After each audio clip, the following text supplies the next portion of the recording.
Hello guys, सभी का स्वागत है। तो finally fearless IRS officer Amey Patnaik की दुनिया में स्वागत है। 1 मई को आ चुकी है रेड 2 और मैं अभी देख के आया हूँ।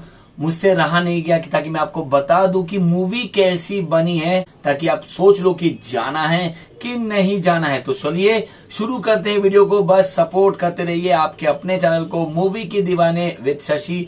फटाफट करके वीडियो को लाइक कर लीजिएगा और हाँ, बेल नोटिफिकेशन प्रेस करना बिल्कुल भी ना भूलेगा।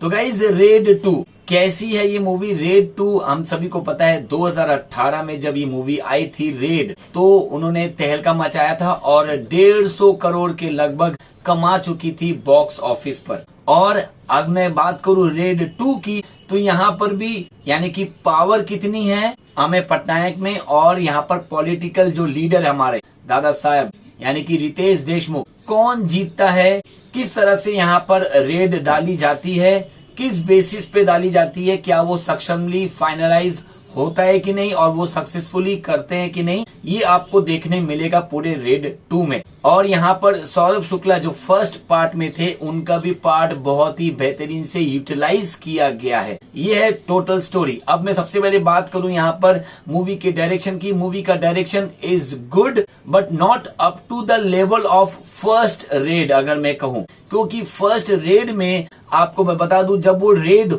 होती थी तो वो जो प्लानिंग किया गया था कि किस तरह से रेड को करना है, जब वो सौरभ शुक्ला के घर जाते थे, तो वो चीज यहाँ पर वो उस टाइप का जो सीक्वेंसेस है वो मिसिंग लगा। जी हाँ, एक एक पॉइंट पे। और यहाँ पर सिर्फ 2 ही रेड दिखाई दे गई है जो कि बड़े पैमाने में दिखाई गई है। एक फर्स्ट हाफ में दिखाया गया और एक ग्रैंड रेड जो कि सेकेंड हाफ में दिखाई जाती है। लेकिन वो जो प्लानिंग होती है रेड की, वो थोड़ा मुझे कम बेसिस में लगा। आप अगर डिफर करोगे तो पहले वाले रेट से लगा। स्क्रीन प्ले और भी ज्यादा टाइट हो सकता था। एक डिसेंट थ्रिलर ड्रामा मूवी बनाई है और प्रस्तुत किया गया है। वहीं इस मूवी को जो बांधे रखता है वो है इसका बैकग्राउंड। यस, क्योंकि डिफरेंट बैकग्राउंड नॉइज यूज किया गया है। रेड के समय अलग, जब इंटेंस ड्रामा शुरू हो रहा है तब वहां पर एक अलग बैकग्राउंड नॉइज, तो उस तरह का प्रेजेंटेशन किया गया है। सिनेमाटोग्राफी इज गुड, डायलॉग्स बहुत ही गजब के दिए गए हैं। और सबसे बड़ी बात, जब दोनों आमने सामने होते हैं तो उनकी जो क्लैश है वो क्लैश बहुत ही अच्छे से पिक्चराइजेशन किया गया है और सीट में बांधे रखता है पब्लिक को। डायरेक्टर ने पॉलिटिकल थ्रिलर को अच्छे से प्रेजेंटेशन तो किया है, लेकिन कुछ जगह में ना ड्रैग लगा है और कुछ जगह में ऐसा लगा कि छूट गया है, डायरेक्ट उस सीन में पहुंच गए हैं, तो वो एक डिफर लगा। वहां पर थोड़ा डिसअपॉइंटमेंट भी लगा, क्योंकि इतने माहिर डायरेक्टर और जितना स्ट्रॉन्ग जो इनका फ्रेंचाइजी था फर्स्ट वाला पार्ट, उनको उस तरह से प्रेजेंटेशन नहीं कर पाए हैं। अब अगर मैं बताऊं यहाँ पर परफॉर्मेंस की बात, तो Ajay Devgan is fearless and commendable. जी हाँ, जिस तरह से अमेय पटनायक को होना चाहिए वो उस तरह से यहाँ पर सेम टू सेम प्रेजेंट किया है। There is no changes at all. अब रितेश देशमुख ने क्या सौरभ शुक्ला की जगह उस तरह से निभाई है? तो मैं बोलूंगा रितेश देशमुख ने अपने तरीके से निभाई है दादा साहब की जो कैरेक्टर है उसको। लेकिन बीच में जब सौरभ शुक्ला की जब बारी आती है ना, तो उनका जो तड़का लगा है, he is supported very well.